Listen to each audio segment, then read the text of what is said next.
3 station तय करने हुआ करते थे मुझे अपना बीएससी कॉलेज अटेंड करने के लिए। हमारा कॉलेज कोई प्रतिष्ठित कॉलेज नहीं था ज़िले का। सच पूछो तो मैंने दाखिला भी इसीलिए लिया कि नियमित ना जाना पड़े। लेकिन अब बात प्रैक्टिकल की आ गई थी, इसलिए लगातार जाना ही था कुछ दिनों के लिए।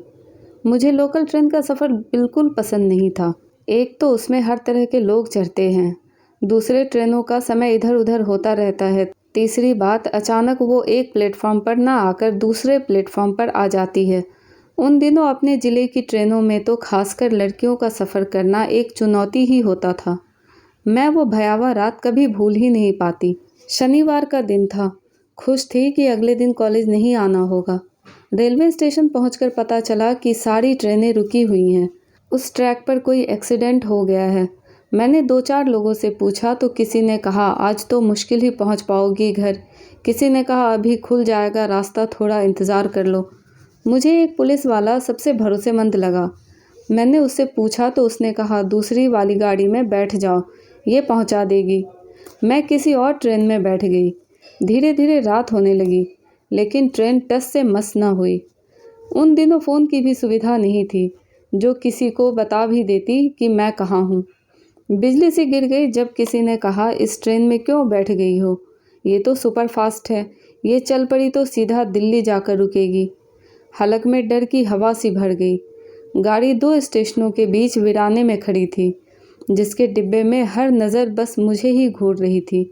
माँ ने हिदायत दे रखी थी कि बाहर कभी अपनी घबराहट मत दिखाना, क्या पता कब कोई घबराहट का फ़ायदा उठा ले। उसकी सीख की वजह से तटस्थ सी बनी मैं सीट पर जमकर बैठी रही। गाड़ी चली तो होश उड़ गए कि अब तो पता नहीं कहाँ जाकर रुकूंगी। जान में जान तब आई जब वो सुपरफास्ट अगले स्टेशन पर फिर रुक गई। मौका देखकर मैं ट्रेन से उतर गई। स्टेशन पर भीड़ लगी थी, सभी यात्री परेशान थे। हमें 3 घंटे से भी ज़्यादा हो गए थे 20 किलोमीटर की दूरी तय करने में। मेरा कस्बा मात्र एक स्टेशन दूर था, लेकिन घर वालों को मेरी कोई खबर नहीं थी। रात के 11 बज चुके थे। छोटा प्लेटफॉर्म था, इसलिए 1-2 बल्ब लगे थे बस। प्लेटफॉर्म पर मवाली से लड़के मुझे देख देख कर उल्टी सीधी बातें कर रहे थे। अंदर ही अंदर कपकपाती मैं अंतरात्मा से भगवान को याद कर रही थी। तभी एक बुज़ुर्ग महिला मेरे पास आकर खड़ी हो गई। उसने मुझसे पूछा, तेरे साथ कोई है छोड़ी? मैंने रुआं से आवाज़ में जवाब दिया, कोई नहीं है आंटी। बड़े ही ममता भरे स्वर में बोली, किसी के सामने कहने की ज़रूरत ना है, तू अकेली है, मेरे साथ ही रहियो। बातों बातों में पता चला कि उन्हें भी मेरे ही पास वाले कस्बे में जाना था। मैं बता नहीं सकती कि मुझे उस महिला का सानिध्य कितना सुरक्षित लगा। उस गहरी रात में वह महिला मुझे आशा के दीपक की भांति मिल गई थी।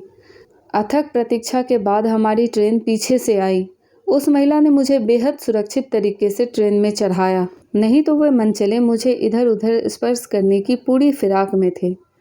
ट्रेन में बैठने के बाद भी वे उस वृद्ध महिला से मेरे बारे में उल्टे सीधे सवाल कर रहे थे, जैसे अम्मा ये कौन है, तेरी बेटी है क्या, तू पहले तो नहीं थी इसके साथ। वह महिला दृढ़ता से मेरे साथ बैठकर उनकी बातों का यथोचित उत्तर देती रही। रात के 1:30 बज चुके थे। जब ट्रेन मेरे स्टेशन पर पहुंची, सामने पापा और भैया को मेरी प्रतीक्षा करते पाया तो मेरी जान में जान आई। असल में उस दिन समझ आया परिवार क्या होता है, क्या होती है पारिवारिक सुरक्षा।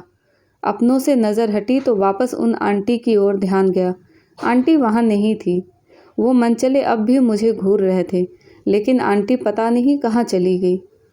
आज जब मैं अपने जीवन में परिपक्व और अनुभवी हो चुकी हूँ, जब भी किसी लड़की को अपने जैसी स्थिति में देखती हूँ, उस वृद्ध महिला की तरह उसे पूरी सुरक्षा देने का प्रयास करती हूँ। मैं जीवन भर इसी रूप में उस वृद्धा का धन्यवाद करती रहूँगी। आशा करती हूँ कि आपको ये कहानी पसंद आई होगी। कहानी पसंद आए तो प्लीज़ लाइक, शेयर, सब्सक्राइब करना ना भूलें और इस कहानी के बारे में आपकी क्या राय है हमें कमेंट करके ज़रूर बताएं। Thank you.